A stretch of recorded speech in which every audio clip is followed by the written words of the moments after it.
ਸਾਰੀਆਂ ਸੰਗਤਾਂ ਨੂੰ ਮੈਕਸ 24 ਪੰਜਾਬ ਨਿਊਜ਼ ਚੈਨਲ ਵੱਲੋਂ ਜੈ ਮਾਤਾ ਦੀ ਜੈ ਮਾਤਾ ਦੀ। ਮਾਤਾ ਜੀ ਦੇ ਨਵਰਾਤਰੇ ਚੱਲ ਰਹੇ ਹਨ। ਅੱਜ ਅਸੀਂ ਆਪਣੇ ਦਰਸ਼ਕਾਂ ਨੂੰ ਮਾਤਾ ਚਾਮੁੰਡਾ ਜੀ ਦੇ ਦਰਸ਼ਨ ਕਰਵਾਉਂਦੇ ਹਾਂ। ਮਾਤਾ ਚਾਮੁੰਡਾ ਜੀ ਦਾ ਮੰਦਿਰ ਹਿਮਾਚਲ ਪ੍ਰਦੇਸ਼ ਦੇ ਕਾਂਗੜਾ ਜ਼ਿਲ੍ਹਾ ਦੇ ਵਿੱਚ ਸਥਿਤ ਹੈ। ਇਹ ਮੰਦਿਰ ਧਰਮਸ਼ਾਲਾ ਤੋਂ 15 ਕਿਲੋਮੀਟਰ ਦੀ ਦੂਰੀ ਤੇ ਹੈ। ਇੱਥੋਂ ਦੀ ਕੁਦਰਤ ਨੇ ਭਾਰੀ ਮਾਤਰਾ ਵਿੱਚ ਸੁੰਦਰਤਾ ਪ੍ਰਾਪਤ ਕੀਤੀ ਹੋਈ ਹੈ। ਚਾਮੁੰਡਾ ਮਾਤਾ ਜੀ ਦਾ ਮੰਦਿਰ ਬਨੇਰ ਨਦੀ ਦੇ ਕਿਨਾਰੇ ਤੇ ਸਥਿਤ ਹੈ। ਚਾਮੁੰਡਾ ਮਾਤਾ ਜੀ ਦਾ ਮੰਦਿਰ 51 ਸ਼ਕਤੀ ਪੀਠਾਂ ਵਿੱਚੋਂ ਇੱਕ ਹੈ। ਮਾਨਤਾ ਹੈ ਕਿ ਚਾਮੁੰਡਾ ਮਾਤਾ ਜੀ ਦੇ ਮੰਦਿਰ ਵਿੱਚ ਮਾਤਾ ਸਤੀ ਜੀ ਦੇ ਚਰਨ ਗਿਰੇ ਸਨ। ਕੁਝ ਵਿਦਵਾਨ ਕਹਿੰਦੇ ਹਨ ਕਿ ਚਾਮੁੰਡਾ ਮਾਤਾ ਜੀ ਦਾ ਮੰਦਿਰ ਸਿੱਧਪੀਠ ਹੈ। ਇੱਥੇ ਮਾਤਾ ਜੀ ਪੂਰਨ ਰੂਪ ਵਿੱਚ ਬਿਰਾਜਮਾਨ ਰਹਿੰਦੇ ਹਨ। ਮਾਤਾ ਜੀ ਦਾ ਪ੍ਰਾਚੀਨ ਮੰਦਿਰ ਹਿਮਾਮੀ ਚਾਮੁੰਡਾ ਦੇ ਨਾਮ ਨਾਲ ਵੀ ਜਾਣਿਆ ਜਾਂਦਾ ਸੀ। ਇੱਥੇ ਸ਼ਰਧਾਲੂਆਂ ਦਾ ਜਾਣਾ ਬਹੁਤ ਮੁਸ਼ਕਿਲ ਸੀ ਕਿਉਂਕਿ ਸਰਦੀਆਂ ਦੇ ਮੌਸਮ ਵਿੱਚ ਭਾਰੀ ਮਾਤਰਾ ਵਿੱਚ ਬਰਫ਼ਬਾਰੀ ਹੁੰਦੀ ਸੀ। ਕਰੀਬ 400 ਸਾਲ ਪਹਿਲਾਂ ਰਾਜਾ ਤੇ ਇੱਕ ਬ੍ਰਾਹਮਣ ਪੁਜਾਰੀ ਨੇ ਮੰਦਿਰ ਨੂੰ ਆਸਾਨੀ ਨਾਲ ਇੱਕ ਅਸੁਲਭ ਸਥਾਨ ਤੇ ਲੈ ਕੇ ਜਾਣ ਦੀ ਮਾਤਾ ਜੀ ਦੇ ਅੱਗੇ ਪ੍ਰਾਰਥਨਾ ਕੀਤੀ। ਮਾਤਾ ਜੀ ਨੇ ਪੁਜਾਰੀ ਨੂੰ ਆਪਣੀ ਸਹਿਮਤੀ ਦਿੱਤੀ ਅਤੇ ਪੁਜਾਰੀ ਨੂੰ ਇੱਕ ਨਿਸ਼ਚਿਤ ਆਸਾਨ ਤੇ ਖੋਦਣ ਦੇ ਲਈ ਨਿਰਦੇਸ਼ ਦਿੱਤਾ। ਮਾਤਾ ਜੀ ਨੇ ਪੁਜਾਰੀ ਨੂੰ ਕਿਹਾ ਕਿ ਇੱਕ ਪ੍ਰਾਚੀਨ ਮੂਰਤੀ ਮਿਲ ਜਾਵੇਗੀ ਜਿਸ ਨੂੰ ਮੰਦਿਰ ਦੇ ਵਿੱਚ ਸਥਾਪਿਤ ਕਰ ਦੇਣਾ। ਰਾਜਾ ਨੇ ਮੂਰਤੀ ਨੂੰ ਲਿਆਉਣ ਲਈ ਕੁਝ ਵਿਅਕਤੀਆਂ ਨੂੰ ਭੇਜਿਆ ਸਨ ਪਰ ਮਾਤਾ ਜੀ ਦੀ ਮੂਰਤੀ ਉਹ ਨਹੀਂ ਉਠਾ ਸਕੇ। ਇੱਕ ਵਾਰ ਫਿਰ ਮਾਤਾ ਜੀ ਪੁਜਾਰੀ ਦੇ ਸੁਪਨੇ ਦੇ ਵਿੱਚ ਦਿਖਾਈ ਦਿੱਤੇ ਅਤੇ ਮਾਤਾ ਜੀ ਨੇ ਪੁਜਾਰੀ ਨੂੰ ਸਮਝਾਇਆ ਕਿ ਵਿਅਕਤੀ ਸਿਰਫ ਉਸ ਨੂੰ ਇੱਕ ਸਧਾਰਨ ਮੂਰਤੀ ਸਮਝਦੇ ਹਨ। ਮਾਤਾ ਜੀ ਨੇ ਪੁਜਾਰੀ ਨੂੰ ਸਵੇਰੇ ਉੱਠ ਕੇ ਇਸ਼ਨਾਨ ਕਰਕੇ ਸਾਫ਼ ਕੱਪੜੇ ਪਾਉਣ ਅਤੇ ਸਮਾਨਜਨਕ ਤਰੀਕੇ ਨਾਲ ਅਸਥਾਨ ਜਗ੍ਹਾ ਤੇ ਜਾਣ ਲਈ ਨਿਰਦੇਸ਼ ਦਿੱਤਾ।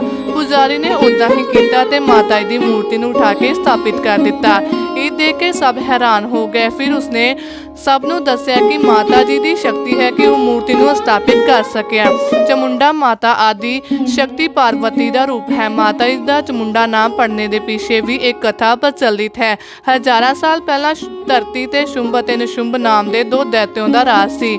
ਉਹਨਾਂ ਨੇ ਧਰਤੀ ਅਤੇ ਸਵਰਗ ਉੱਤੇ ਕਾਫੀ ਅਤਿਆਚਾਰ ਕੀਤਾ ਸੀ ਜਿਸ ਦੇ ਫਲਰੂਪ ਦੇਵਤਾ ਅਤੇ ਮਨੁੱਖਾਂ ਨੇ ਹਿਮਾਚਲ ਵਿੱਚ ਮਾਤਾ ਭਗਵਤੀ ਦੀ ਆਰਾਧਨਾ ਕੀਤੀ ਪਰ ਆਰਾਧਨਾ ਵਿੱਚ ਕਿਸੇ ਵੀ ਦੇਵਤੀ ਦਾ ਨਾਮ ਨਹੀਂ ਲਿਆ ਗਿਆ। ਉਸ ਤੋਂ ਬਾਅਦ ਸ਼ੰਕਰ ਜੀ ਦੀ ਪਤਨੀ ਮਾਤਾ ਪਾਰਵਤੀ ਜੀ ਸਰੋਵਰ ਤੇ ਇਸ਼ਨਾਨ ਕਰਨ ਲਈ ਆਏ ਤੇ ਮਾਤਾ ਪਾਰਵਤੀ ਜੀ ਨੇ ਦੇਵਤਿਆਂ ਨੂੰ ਪੁੱਛਿਆ ਕਿ ਤੁਸੀਂ ਕਿਸ ਦੀ ਆਰਾਧਨਾ ਕਰ ਰਹੇ ਹੋ।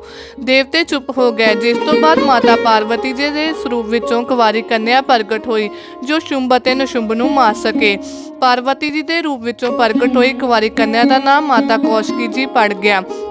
ਮਾਤਾ ਕੌਸ਼ਕੀ ਨੂੰ ਸ਼ੁੰਭ ਅਤੇ ਨਿਸ਼ੁੰਭ ਦੂਤੋਂ ਨੇ ਦੇਖ ਲਿਆ ਅਤੇ ਉਹਨਾਂ ਦੇ ਆਪਣੇ ਮਹਾਰਾਜੇ ਨੂੰ ਕਿਹਾ ਕਿ ਤੁਸੀਂ 3 ਲੋਗੋं ਦੇ ਰਾਜਾ ਹੋ ਅਤੇ ਆਪਕੇ ਪਾਸ ਦਿਵਯ ਦ੍ਰਿਸ਼ਟੀ ਆਕਰਸ਼ਿਤ ਨਾਰੀ ਹੋਣੀ ਚਾਹੀਦੀ ਹੈ ਜੋ ਕਿ 3 ਲੋਕਾਂ ਵਿੱਚ ਜ਼ਿਆਦਾ ਸੁੰਦਰ ਹੋ। ਇਹ ਗੱਲ ਸੁਣ ਕੇ ਸ਼ੁੰਭ ਅਤੇ ਨਿਸ਼ੁੰਭ ਨੇ ਆਪਣਾ ਇੱਕ ਦੂਤ ਮਾਤਾ ਕੌਸ਼ਕੀ ਕੋਲ ਭੇਜਿਆ ਜਿਸ ਨੂੰ ਉਹਨਾਂ ਨੇ ਕਿਹਾ ਕਿ ਮਾਤਾ ਕੌਸ਼ਕੀ ਨੂੰ ਕਹਿਣਾ ਕਿ ਸ਼ੁੰਭ ਅਤੇ ਨਿਸ਼ੁੰਭ ਤੁਹਾਨੂੰ ਆਪਣੀ ਰਾਣੀ ਬਣਾਉਣਾ ਚਾਹੁੰਦੇ ਹਨ। ਫਿਰ ਮਾਤਾ ਜੀ ਨੇ ਕਿਹਾ ਕਿ ਮੈਂ ਮੰਨਦੀ ਹਾਂ ਕਿ ਸ਼ੁੰਭ ਅਤੇ ਨਿਸ਼ੁੰਭ ਦੋਨੋਂ ਮਾਨ ਬਲਸ਼ਾਲੀ ਦੈਤੇ ਹਨ ਪਰੰਤੂ ਮੈਂ ਇੱਕ ਪ੍ਰਣ ਲੈ ਚੁੱਕੀ ਹਾਂ ਕਿ ਜੋ ਵਿਅਕਤੀ ਮੈਨੂੰ ਹਰਾ ਦੇਵੇਗਾ ਮੈਂ ਉਸ ਨਾਲ ਵਿਆਹ ਕਰਵਾ ਲਵਾਂਗੀ। ਚਾਮੁੰਡਾ ਦੇवी ਦੇ ਦਰਸ਼ਨ ਦਿਦਾਰੇ ਕਰਨ ਆਏ ਸ਼ਰਧਾਲੂਆਂ ਦੇ ਨਾਲ ਅਸੀਂ ਗੱਲਬਾਤ ਕਰਾਂਗੇ। ਕੀ ਨਾਮ ਆਪਣਾ ਜੀ? मेरा नाम सुनील कुमार जी। मैं इतने ते आप कहाँ से आए हो? मैं इधर तो 6 किलोमीटर दूर हटवास गांव तो आया जी। नगरोटा बगवा हटवास गांव तो आया जी। यहाँ पे सुना जाता है कि हर कोई माता जी हर किसी की मनोकामनाएं पूरी करती है। हाँ जी, आपकी भी कोई मनोकामनाएं पूरी हुई? हाँ जी, मैंने इनसे बेटा मांगा हुआ था वो मुझे मिला। उन्हीं के उसकी चढ़ावे के लिए हम यहाँ आए हुए थे। यहाँ के इतिहास बारे में आप कुछ जानते हैं? यहाँ का इतिहास ऐसा है जी कि कई साल पहले जो थे ना वो पुराणों में बताया गया, जैसे यहाँ लिखा हुआ है ऊपर दीवार पे कि एक जो चामुंडा देवी है ना ये जिंदा बलि लेती थी। ये राजा का जो होता था गांव उसमें एक जिंदा बलि लेती थी। तो उस राजा ने बोला हुआ था कि हर गांव घर से एक लड़का कोई भी आदमी जाएगा जो जिसकी वो बलि माता लेगी। तो एक बार ब्राह्मणी जो थे दोनों उनको शिव भगवान जी ने एक बच्चा दिया था। काफ़ी उम्र के बाद बच्चा दिया। जब उसकी बारी आई तो उन दोनों ने शिव भगवान से ये पूछा कि आप बताइए आपका दिया हुआ प्रसाद है ये अगर वो यहाँ से चला जाएगा तो हमारा क्या होगा।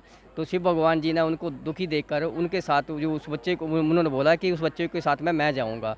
जब वो उनके साथ चले गए तो फिर माता जी क्रोधित हो गई कि उसका जो प्रसाद है उसका जो बलि दी जाती है वो कोई और साधु ले गया। तो ये नीचे एक जैसे शिव मंदिर जो नंदिकेश्वर धाम है जो हमारा ना वहाँ पे वो भक्ति करने बैठ गए। उस लड़के को भी साथ में बैठा दिया। जब माता क्रोधित हो गई तो उन्होंने ऊपर से पहाड़ से पत्थर गिराए, तो 2 पत्थर जो है साइड में गिरे, जैसे एक पहाड़ नीचे गिरा हुआ है, एक ये ऊपर पड़ा हुआ है, और तीसरा जो उन्होंने अपनी उंगली पे खड़ा कर लिया।